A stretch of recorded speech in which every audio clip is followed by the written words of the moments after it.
As an Amazon associate, we earn from qualifying purchases. This podcast is supported by its listeners. If you choose to purchase something using links on our website, we may earn a commission. No books were warped, dog-eared, underlined with purple pen, eaten, cursed, cancelled, burned, or otherwise harmed in the making of this podcast. I'm Tom Tolkien, and this is the School Reading List, a podcast that recommends books you'll want your children to read and books you'll wish you'd read as a child.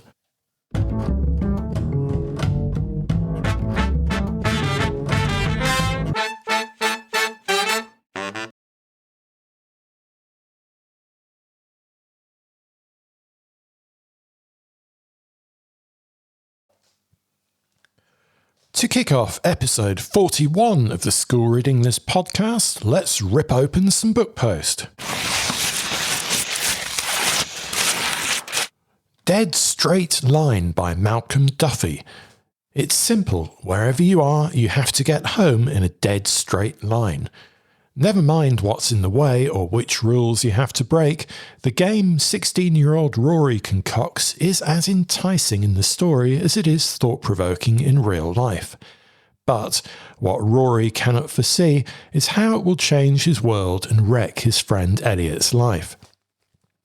After the accident, consequences hit hard at home and at school, and an angry Rory is sent to volunteer in a care home. There he meets Tanker, an outspoken war veteran who provides hope, slowly reshaping how Rory sees himself and his actions. Incredibly powerful, perfectly pitched and unerringly relevant, Dead Straight Line is an outstanding, sharp and pacey story for 12-plus-year-olds that explores trust, responsibility and real lived experience. Every secondary-age student should read it. How to Question Everything by Susan Martineau and Vicky Barker. This recently updated handbook helps children test what they read and watch, from fake news and loaded wording to the way numbers can be manipulated to shape a claim. It encourages 7 to 12-year-olds to check sources, dates and context and stop before accepting something as truth or sharing it. Bold graphics and well-written short sections of text keep the guidance accessible, while the highly relevant content supports work on media literacy and critical thinking. Highly recommended for Key Stage 2 and Lower Key Stage 3. The Dream by Gideon, Sterer and Nick Henderson. When a girl sees hunters and a factory releasing pollution, she follows a mysterious wolf into the woods. And as she does so, glorious night scenes turn blue and the animals grow and grow in scale. But by morning, she's back with classmates and neighbours to confront the factory. Told without words, this spectacular and highly imaginative wordless picture book invites 5 to 10-year-olds to follow the visual clues and link together the themes of environmental damage and protest. It's perfect for shared reading and discussion in Key Stage 2. Camping in the Wild by Nicholas Oldland. Bear, moose and beaver head off on a camping trip, but immediately ignore all the advice in their guide. Unsurprisingly, nothing goes to plan, and each error leads to an argument or mishap. As the problems pile up, they're forced to work together to get through it. Told with wicked humour and expressive illustrations, this cracking picture book explores preparation, cooperation, and how we can ultimately learn from our mistakes. It's the 8th book in the popular Live in the Wild series for 3-plus-year-olds. We Can Be Mermaids by Lanisha Butterfield, illustrated by Marissa Figueroa. Silver loves swimming and dreams of being a mermaid, but her dad can't swim and always stays at the side of the pool. At home, Silver loves her mermaid world of stories, games and cupcakes, but she starts to worry that following her swimming dreams will mean leaving her dad behind. In this outstanding picture book for 3-plus-year-olds, Lanisha Butterfield turns that worry into a warm-hearted story about family support, swimming, accessibility and a love of water. The illustrations by Marissa Figueroa are a particular highlight. perfect for reading and sharing in EYFS classes. Moon's Lullaby by Júlia Moscardó. 5 goslings are not ready for bed, so Mama Goose tells them a soothing story about Moon's journey gliding across the atmospheric night sky. As rabbits, bees, grasshoppers, frogs, and other pond creatures appear in her tale, the goslings copy what they hear and gradually begin to settle. Júlia Moscardó's evocative illustrations effortlessly track the lights from sunset to darkness, making this a calming, perfectly paced bedtime picture book for 3 to 6-year-olds. Nico the Donkey's New Home by Elena Mannion and Erin Brown. Nico the Donkey lives with Mrs. Anderson, who adopted him years earlier. But when he needs more care than she can provide, a local sanctuary offers him a home with other donkeys. Mrs. Anderson continues to visit every week, keeping their bond part of his routine in this heartwarming story that explores animal welfare, companionship, making practical choices, and embracing change. Ideal for 4+-year-olds, this beautifully illustrated and thought-provoking picture book is perfect for reading and sharing with preschool and EYFS classes. Glam and Beardy by Ruby Clyde and Rachel W.D., illustrated by Vincent Battignole. On Kin Isle, every child is meant to meet a familiar at 10 and receive the mark that places them in one of 5 kingdoms. But Glam's meeting does not happen when it should, and when Beardy finally appears, the two discover the system is not as perfect as they would have been led to believe. Told as a hilarious shared diary in a heavily illustrated cartoon style, this fun-filled story for 5 to 9-year-olds explores discoveries, secrets, and unexpected turns of events. It's bound to be popular with Key Stage 1 and Lower Key Stage 2 readers. Strong Girls by Jodie Ounsley.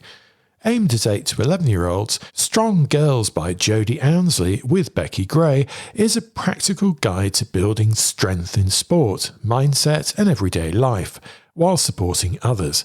Ounsley draws on her experience as gladiator Fury and an England rugby player, and includes personal reflections on deaf identity. It mixes short life stories with high-interest profiles of people she admires, plus bite-sized steps for handling setbacks and helping others through challenges. It's a useful read for Key Stage 2 students. Travels with Gannon and Wyatt. Ireland by Patty Wheeler and Keith Hemstreet.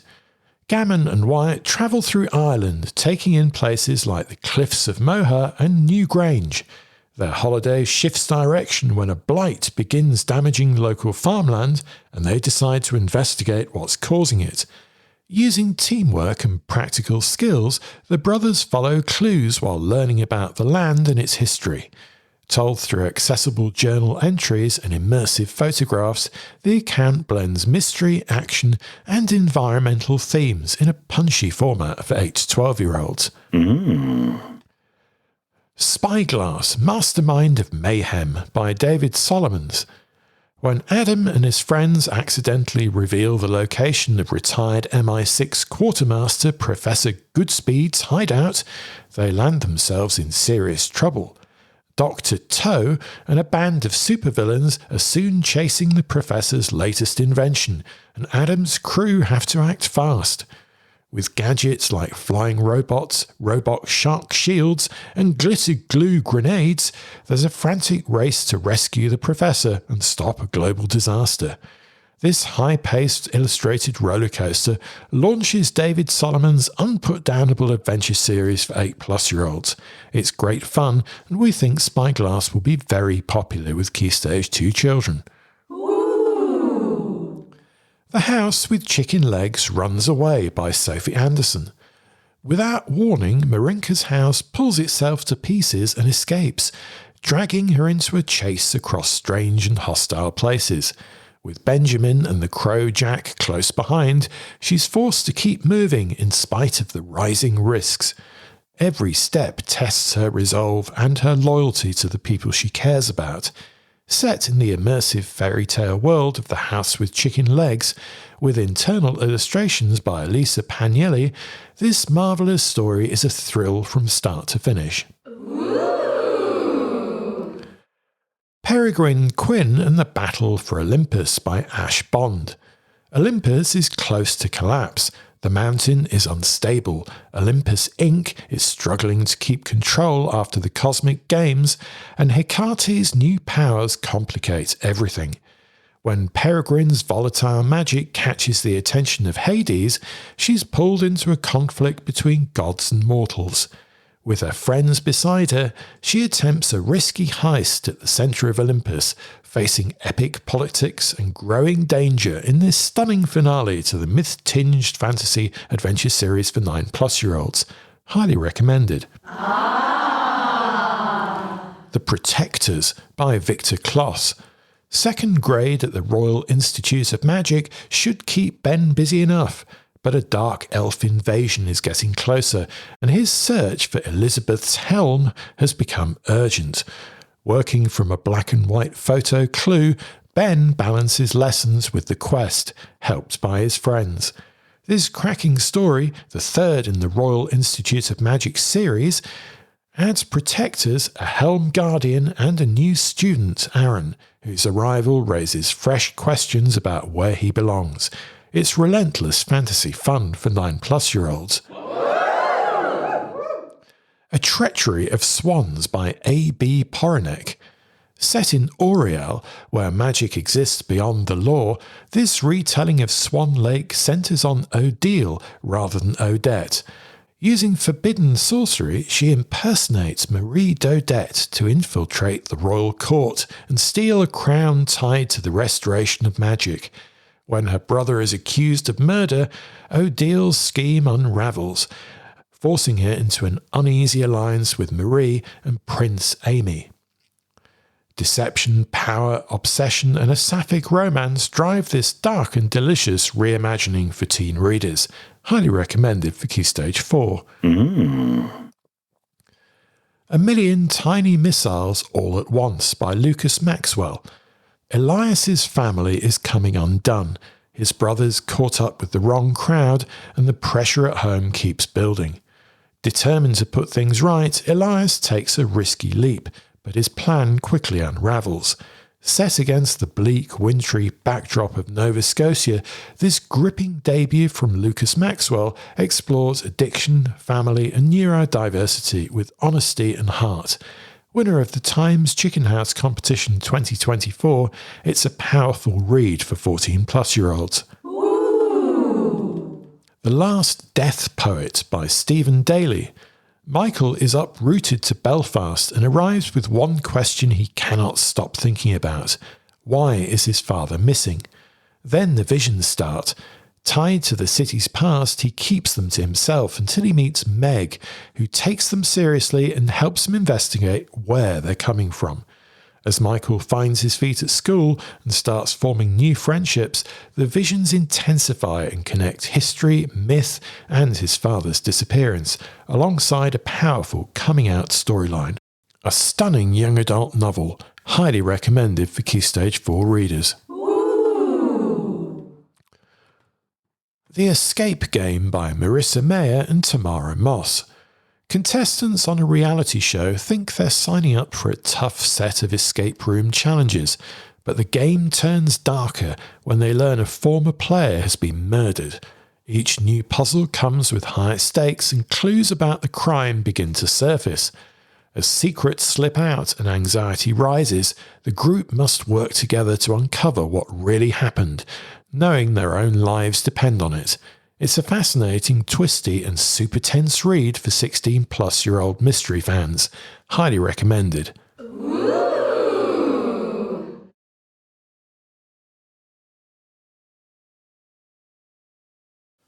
Thank you to all the publishers and publicists for sending us books to review here on this podcast and on our website schoolreadinglist.co.uk.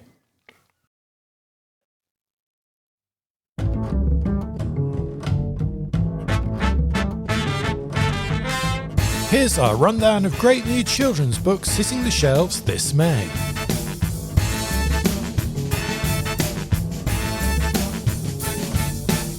Astrophysics for Supervillains by Matthew Bothwell. The Hospital for Mythological Creatures by Kathy Evans and Ed Brown. Dragon Flare by Jamie Hammond. This Boy I Hardly Know by Lisa Heathfield. The Ice Cream Crocodile by Marissa Dulac. Karoba, The Case of the Missing Colo by Alaba Anarjin. Marcy and the Giraffe by Kim Gregory. Princess Pete by Zoe Allen. Max and Ella Stuck Together by Christina Rahim. Superquesters Mission Desert Danger by Paul Ian Cross. Aardvark Day by Victoria Gatehouse. Buzz, A Child's Guide to Bugs and Bees by Richard Jones. Reach In by Herve Toulet. Rise of the Goblin Queen by Francesco Bedini. In the Theatre by Tove Jansson. Stormbringer by Tig Wallace. The Little Cook's Handbook by Lizzie Mabbott and Charlotte Dumortier. A Sister Like You by Sarah Hager Holt. Like a Brother by Nathaniel Lassaur. Lies We Told This Summer by Emily Barr. All in the Mind by Jill Arbuthnot. Goldenborn by Anna Afosua Lieb. Tadpole Summer by Catherine Bruton. Allies If the Invader Comes by Tom Palmer. Your Murder Next by Ravenna Guron. Where the Tide Lines Lead by Sophie Cameron. Lily Tripp by Amelia Tate. What If? Grow Your Imagination by Tom Snap. Broken by X Fang.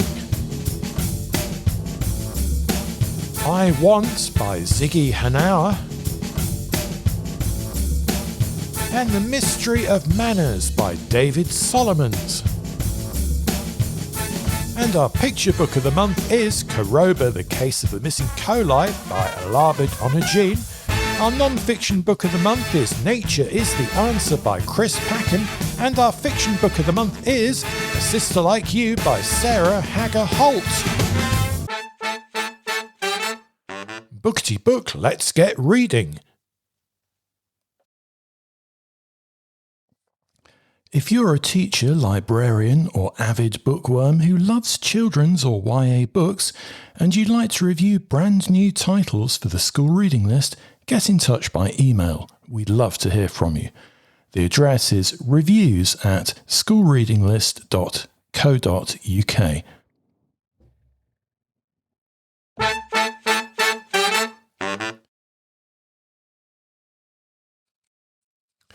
Piper at the Gates of Dusk by Patrick Ness. Set around 20 years after the Chaos Walking trilogy, Piper at the Gates of Dusk returns readers to New World and follows Ben and Max, the sons of Todd and Viola. Life begins quietly on the family farm, with work, study, and the long shadow of the cure for noise. But that calm does not last. Strange signs appear in the sky, figures emerge from the woods, and the sense that something is wrong permeates every page of the first 3 chapters. The story flits effortlessly between the 2 brothers, which works well because they do not experience or understand events in the same way. Max is troubled by nightmares, while Ben, whose voice has been affected by the cure, uses sign language and a communication device, a cornerstone of the novel that grounds Max's highly authentic voice. As the threat grows, the divide within the family matters just as much as the danger outside it. Alongside pursuit and conflict, this young adult novel looks closely at how life changes inside the community. Rumours spread, prejudice surfaces, and younger people are left to deal with difficult choices shaped by adults and the deleterious effects of power. Dilemmas of disability, belonging, loss and fear are all interwoven throughout the plot, without interfering with the overarching narrative problems. Children are having psyche-altering nightmares, and no one quite knows why, how, or what is causing them, leaving a gaping void of truth for disinformation to fill. Readers familiar with earlier books will delight in spotting new and fascinating chaos-walking world details, though for those diving into Patrick Ness afresh, this new series opener gives teens plenty of pacey, page-turning storyline to get their teeth into. Darkness drives every page, and the dystopian plot is relentless. Very much the start of an immersive world-building series, Piper at the Gates of Dusk leaves readers desperate to find out what will happen in Book 2. It sets powerful threats in motion, puts the highly convincing Ben and Max front and centre, and tantalisingly leaves the grander story arc resolutions for later. Teens who love to speculate where a fantasy story will lead, what dystopian machinations characters can expect to fall foul of, and how good might hopefully overcome evil, will lustily ponder while waiting for the next instalment in the trilogy. For schools, libraries, and especially secondary school book clubs, Piper at the Gates of Dusk is perfect for 13-plus-year-olds who enjoy atmospheric, dark, dystopian science fiction.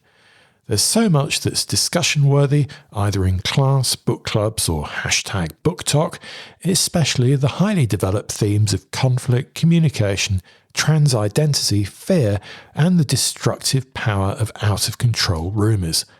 Brilliantly written, Piper at the Gates of Dusk maintains a vice-like grip from the very first page. It's a must-have for Key Stage 3 and Key Stage 4 school libraries.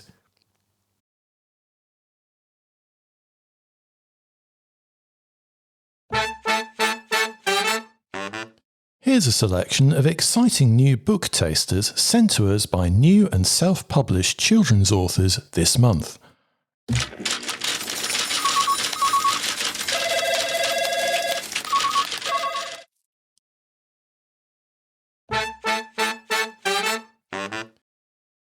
Every child has a voice. Sometimes they just need the right words to find it. My name is Tara Ellie, and my new book, Little Poets, A Poem a Day, is a gentle, joyful invitation into the world of poetry, one small poem at a time. It contains 365 fun prompts, one for every day of the year, to inspire children to explore their thoughts, their feelings, and the wonders of the world around them. Whether it's read at bedtime, shared in the classroom, or written in together as a daily ritual, Little Poets encourages children to dream, to reflect, and express themselves freely. It's available on Amazon at the moment, and my dream is that it will open the door to imagination, spark a love of words, and help a young voice discover its power, one poem a day.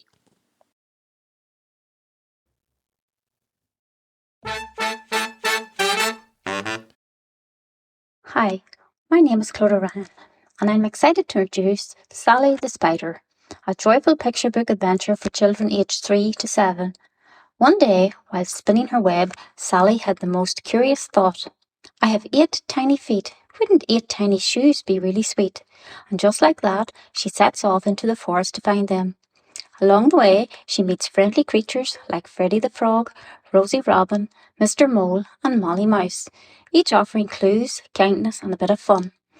With rhythm and rhyme, Sally the Spider is a gentle tale of adventure, friendship, and finding joy in the little things, like the perfect pair of shoes, ×4, Sally the Spider is available now on Amazon. It is the perfect read for bedtime, story time, or little dreamers who love a fun journey with a big-hearted character.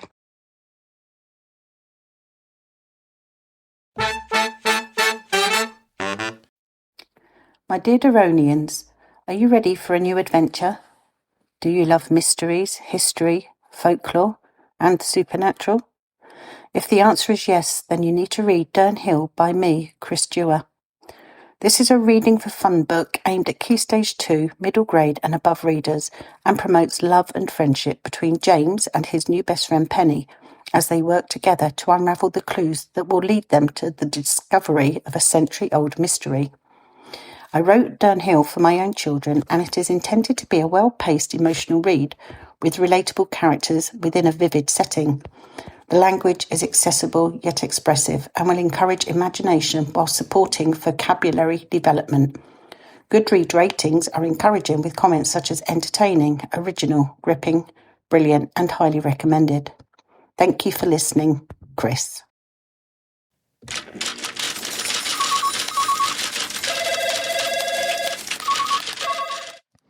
If you'd like to get in touch and leave a recorded shout-out about your upcoming self-published children's book, have a look at our podcast webpage for more details.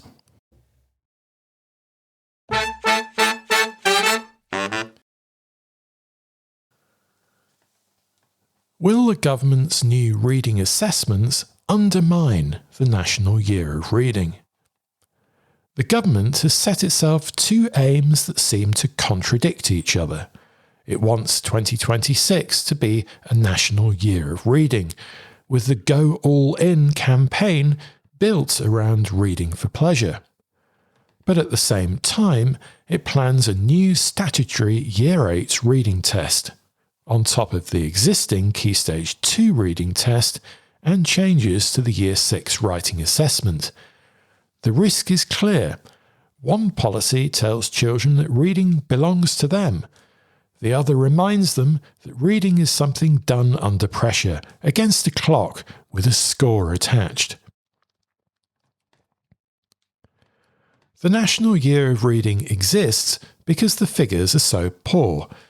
The National Literacy Trust's 2025 survey of 114,970 children and young people found that only 32.7% of 8 to 18-year-olds said they enjoyed reading in their free time.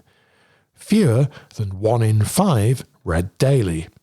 Among teenagers, the fall is steepest at the start of secondary school. 46.9% of 8 to 11-year-olds enjoyed reading, compared with 29.5% of 11 to 14-year-olds. By 14 to 16, only 18.8% of boys said they enjoyed reading, compared with 37.7% of girls. That makes Year 8 an obvious point for concern. It's also a risky place to add a national test. The Department for Education says the new assessment will identify pupils who need help and stretch those ready to go further. That is a legitimate aim. But if that's really the aim, why require all students to sit it? Around a quarter of children leave primary school below the expected reading standard, and weak reading in secondary school affects every subject. The question is not whether schools need better information about struggling readers. They do. The question is whether a statutory national test is the best way to get it. Reading for pleasure is not an aspiration. It's a necessity. Research submitted to Parliament by Professor Sarah McGeown and Dr. Miriam McBreen argues that reading motivation and reading achievement need to be developed together, not treated as separate problems. Their evidence points to choice, access, time, connection, social reading, and a sense of success as the conditions that help pupils become readers. It also identifies negative school-based reading experiences, pressure to read, exam tests, lack of time, and books that don't match pupils' interests as barriers for secondary pupils. This is where the policy tension bites. A reading test may diagnose weakness, but it will not, on its own, make pupils want to read. It may also push schools towards more comprehension drills, more short extracts, more retrieval questions, and yet more test preparation. Those activities can have a place when used carefully, but they can become damaging when they crowd out time with whole books, library browsing, teacher read aloud, book talk, comics, magazines, audiobooks, non-fiction, fan fiction, and the many other routes into reading that the National Year of Reading says it wants to validate. On the one hand, the National Year of Reading wants reading for pleasure. On the other hand, the DFE seems to want reading for testing. There is a well-established problem here. Reading for pleasure is, by definition, choice-led. Teresa Kremin and her colleagues describe it as reading undertaken for personal satisfaction, in a reader's own time. Their work warns that narrow, assessed notions of decoding and comprehension can obscure pupils' identities as readers, their preferences, and their wish to talk about texts they choose for themselves. The same paper notes that schools under assessment pressure often sideline reading for pleasure in favour of activities that promise short-term gains. The National Association of Head Teachers made a similar point in evidence to Parliament. It said that an overemphasis on teaching and assessing reading skills at the expense of the desire to read has contributed to reduced engagement. It also warned that high-stakes assessment narrows what is taught and can damage pupils' enjoyment of English, including reading. This doesn't mean all testing is harmful. Teachers need assessment. Parents deserve honest information. Pupils with weak decoding, poor fluency, or limited vocabulary need help early, not after a GCSE result. A lower stakes, anxiety-free, failure risk-free diagnostic tool used in-house by schools and linked to funded support could be useful here. A statutory national test is different. Once results are collected centrally, shared, compared or inspected, schools will treat reading accordingly and differently. Students' and parents' perception of reading will change, and not necessarily for the better. That's not cynicism, it's how accountability works. The timing matters too. The heaviest reading test preparation in primary school comes in late spring, just before the summer holidays. That is exactly when children might otherwise be nudged towards free, self-chosen reading through libraries, families and holiday schemes. The Summer Reading Challenge is built around that opening. Children can read what they like during the break, with public libraries making reading feel social and voluntary. Government case study material says the scheme has encouraged hundreds of thousands of children into libraries and supports summer reading habits. But as it stands, in not one but two key groups, we run the risk of ruining children's enjoyment of reading right before the prime holiday time for them to truly engage with books. The strongest version of the government's policy would be to join these pieces up. If Year 8 assessment is introduced, it should be clearly diagnostic, not a school performance measure by another name. It should not produce crude pass or fail labels, or in fact any labels at all. It should come with funded intervention, school library support, secondary reading specialists, and time in the timetable for pupils to read material they choose. The data should help teachers understand need. It should not become a reason to further turn Key Stage 3 English into a rehearsal room for GCSE test technique. The National Year of Reading will fail if it's treated as a political campaign badge, while the school system sends a completely different and perceptually less pupil-positive message every day. teenagers are already telling researchers that they lack time, energy, and the right books. They're not rejecting reading completely. Many still value it for calm, escape, learning, and identity. The task is to make reading easier to sustain, especially after that move to secondary school. A new Year 8 reading test could help if it identifies need quietly and unlocks real support, but it could undermine the National Year of Reading if it becomes yet another reason for pupils to associate reading with failure, pressure, and performance. The difference will lie in whether ministers value the will to read as much as the skill to read. At the moment, the public message says go all in. The assessment system, however, tells too many pupils to brace themselves. If you'd like to get in touch, use the hashtag SRLpodcast on Twitter or drop us a line using the contact form or messaging button on our website schoolreadinglist.co.uk.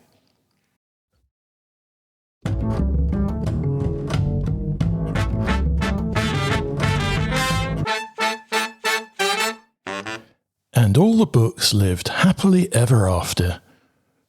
The end.